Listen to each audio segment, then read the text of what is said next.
आज मुझे हॉस्पिटल जाना है डॉक्टर से दिखाने। बहुत दिनों से टालती रही हूँ। हमेशा हर 15 दिन पर, 1 महीने पे तो हॉस्पिटल जाना ही पड़ता है। कोई ऐसी बड़ी बात नहीं है, छोटी छोटी तकलीफ़ें इतनी ज़्यादा इंटेंस होकर हावी हो जाती हैं कि समझ में नहीं आता है कि क्या करूँ। पहले मैं सोचती थी कि ठीक है ना, बूढ़ी होंगी तो क्या बात है, बूढ़ा होना तो अच्छी बात है, सब लोग बूढ़े होते हैं, ज़्यादा इज्जत भी मिलेगी। और मैं सोचती थी कि मैं ग्रेसफुली बूढ़ी होंगी, पर ऐसा हुआ नहीं। मैं बहुत बेडौल और बदसूरत सी हो गई, बहुत ज़्यादा। ऐसे बचपन से मैं हमेशा सब क्यूट कहते थे, तो मैंने जल्दी जल्दी जाके डिक्शनरी में क्यूट का मीनिंग खोजा। तो पाया कि अकली बट टॉलरेबल। तो वो था, वो मैं लुक्स कॉन्शियस हमेशा थी, क्योंकि घर में मेरे सब लोग खूबसूरत खूबसूरत थे। तो इधर 2 सालों से मैं लगातार बीमार रही हूँ। और मुझे अभी भी याद है, 2 साल पहले के क्रिसमस में मैं बहुत अच्छे से तैयार होके गई थी। नीचे पार्टी थी कोर्टयार्ड में, और मैंने डांस भी किया था और मैं बहुत खुश थी। तब तक मुझे खबर मिली कि मेरी बुआ, मेरी बहन जैसी, मुझसे 1 ही साल बड़ी थी, उनको कैंसर डायग्नोज हुआ और अगले 6 महीने के अंदर वो चली गई। तो हम दोनों साथ साथ बड़े हुए थे, साथ पले बड़े थे, साथ सोते थे, साथ में स्कूल जाते थे, साथ में खाते थे, लड़ते झगड़ते भी थे। तो अचानक ज़िंदगी जैसे ठहर सी गई, मैं सहम गई।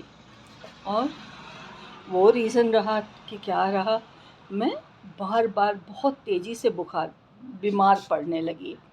पहले छोटी छोटी बातें होती थी, फिर मैं चक्कर खा के गिरने लगी, और गिरती थी तो बहुत ज़ोर से, पूरे बॉडी के वज़न के साथ नीचे गिरती थी, और हमेशा बिस्तर पर पड़ी हुई, रोती हुई, उदास रही।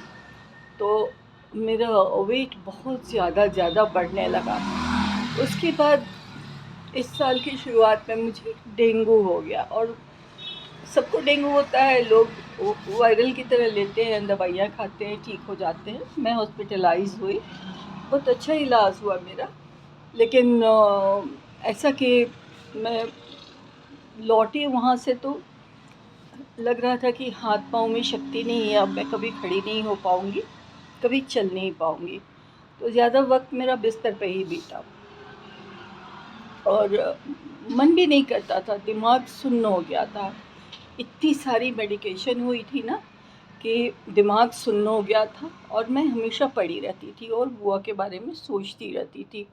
उनका नाम लीला था, और वो बड़ी बड़ी सुंदर थी, सुघड़ थी, घर की सबसे अच्छी लड़की थी। सब लोग उनको बहुत प्यार करते थे, मैं भी प्यार करती थी, और हर बात उनसे शेयर करना होता ही था। कुछ भी मुझे बुआ ये हुआ वो हुआ, कई बार मैं बहुत घातक ढंग से बीमार पड़ी, मेरी जान जाने को हुई, मेरा कार्डियक अरेस्ट हुआ। उस पे भी वो भागी भागी दौड़ के आई अपने बच्चों को, अपने घर को छोड़ के। रांची में मेरी बहुत सेवा की थी, और मैं देखो मोटी तगड़ी खड़ी हूँ और वो चली गई। ये सोच सोच के मैं लगातार बहुत उदास रहने लगी। उसके बाद डेंगू डेंगू जब अच्छा हुआ तो अचानक मुझे टंग इन्फेक्शन हो गया। मुझे लगता था कि किसी मेडिसिन का साइड इफ़ेक्ट है। तो मैं डॉक्टर के पास ना जाके ऑनलाइन मैंने वो कंसल्ट किया। तो उन्होंने जो भी दवा बोली, मैंने रिलीजियसली ली। ऑफ कोर्स हम लोग डॉक्टर्स की बात तो बहुत मानते हैं। वो एंटीबायोटिक ऐसा था कि वो टंग का इन्फेक्शन तो ठीक हुआ, टंग मेरा इतना मोटा हो गया था कि मुंह में नहीं समा रहा था। तो वो तो इन्फेक्शन ठीक हो गया, लेकिन मैं एकदम जो भी शरीर में शक्ति बची थी, मेरे हाथों पैरों से जान निकल गई। कुछ देर के बाद ऐसा हुआ कि मैं खाना पीना मैंने छोड़ दिया और मुझे कुछ समझ में नहीं आता था।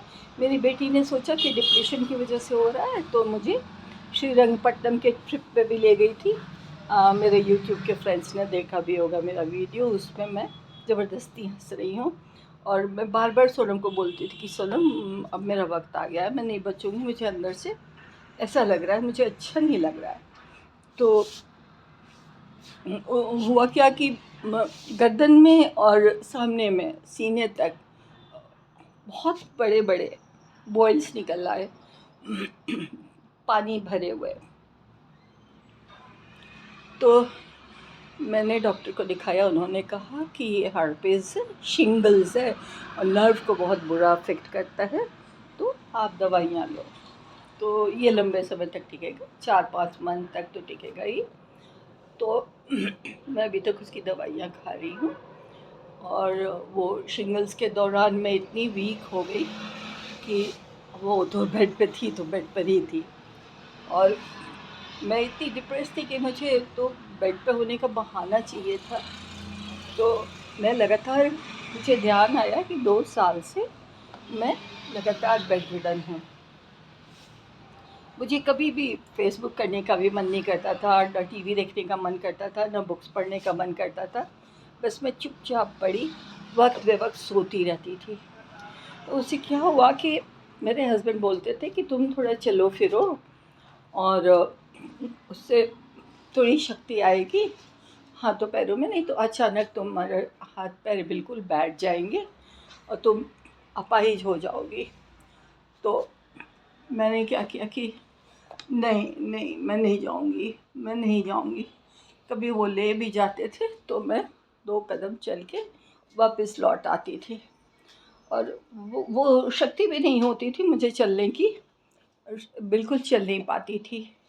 तो धीरे धीरे धीरे धीरे मेरे जॉइंट्स जैम हो गए और एक दिन जब मैंने सोचा कि आज मैं निकलती हूँ, वॉक लेती हूँ, थोड़ा ज़ुम्बा क्लास जाके अपने ज़ुम्बा मेट्स को देख के आती हूँ लोग क्या कर रहे हैं।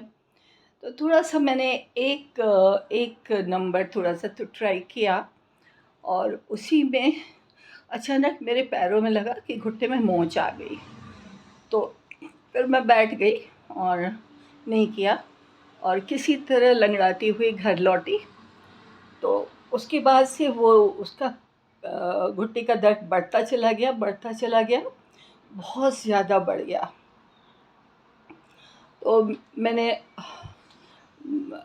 पेन किलर की दवा ली, फिर डॉक्टर के पास। मैंने सोचा ऐसे ठीक हो जाएगा, पट्टी वट्टी लगा के रखा, सेक दिया, नहीं ठीक हुआ। तो मेरे एक मामा है अमेरिका में, तो उनसे फ़ोन पे बातें होती रहती हैं, डॉक्टर हैं। तो मैंने उनसे पूछा तो उन्होंने कहा कि नेप्रोसिल लो।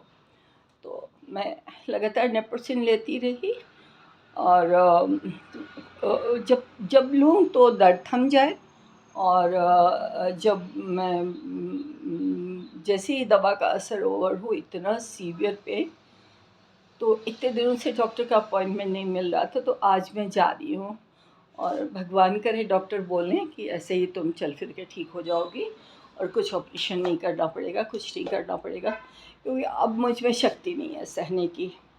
मैं सोचती थी कि मैं नाचते गाते हंसते हुए जाऊंगी इस दुनिया से, बिस्तर पे लेट के नहीं। मैंने कितने दिनों से खाना नहीं बनाया, किसी को कुछ खिलाया पिलाया नहीं और कुछ भी नहीं किया। बस बेडरूम, छोटा सा घर है, बेडरूम से लिविंग रूम तक, लिविंग रूम से बेडरूम तक, जबकि हमारे गार्डन में जिम है, ओपन जिम भी है, एनक्लोज जिम भी है, बहुत अच्छी फैसिलिटी है, स्विमिंग पूल है। तो खैर पानी बहुत ठंडा है तो अभी जा नहीं सकती थी। तो सब कुछ छोड़ के मैं बिस्तर पर पड़ी रहने लगी, उससे मुझे डिप्रेशन भी बहुत होने लगा। तो आज जा रही हूँ, देखो डॉक्टर क्या बोलते हैं, जो भी बोलेंगे मैं खबर करूँगी। और मैं तुम लोगों की सुमन आंटी, आंटी बोलो या ग्रैंडमा बोलो। अप्रैल में मैं 70 ईयर्स की हो जाऊँगी, तो कुछ ग्रैंडमा बोल सकते हैं, कुछ मेरी बेटी की फ्रेंड्स मुझे आंटी बोलती है, तो आप लोग कुछ आंटी भी बोल सकते हो। कुछ भी मेरे लिए प्लीज़ प्रे करो मैं चलती फिरती नाचती गाती इस दुनिया से जाऊं। और बहुत खुद को देख के बहुत अफसोस होता है। ऐसे तो नहीं सोचा था। मेरी मदर तो कितने किलोमीटर टहलती थी, और जिस दिन उनकी डेथ हुई, कार्डियक अरेस्ट हुआ उनको, उस दिन भी वो 5 किलोमीटर सुबह में टहल के आई थी। और उन्होंने पार्टी की थी, खूब अच्छा खाया था और बहुत खुश थी। अपनी पसंद की साड़ी पहन के वो पार्टी गई थी। तो बहुत खुशी खुशी और अर्ली मॉर्निंग उनको कार्डियक अरेस्ट हुआ। हम लोग सब तो रो रहे थे, पर उनके लिए अच्छा हुआ। वो यंग जाना चाहती थी, शी वॉज जस्ट 63। तो वो गई तो बहुत बड़ा खालीपन छोड़ के गई। कभी सोचा नहीं था, बहुत नाराज़ भी होती थी माँ से, और कभी सोचा भी नहीं था कि माँ चली जाएगी। एनीवे, बच्चों मेरे लिए प्रे करना, मेरे यूट्यूब फ्रेंड्स प्लीज़ प्रे करना। और हाँ, बोलना ज़रूरी होता है। मेरे वीडियो को लाइक, सब्सक्राइब और शेयर करो, क्योंकि मैं शुरुआती दौर में हूँ। मुझे तुम लोग के इनकरेजमेंट की बहुत ज़्यादा ज़रूरत है, और मैं चाहती हूँ कुछ नहीं किया तो ये तो करो। ठीक है बेटो, बच्चों, बाय बाय।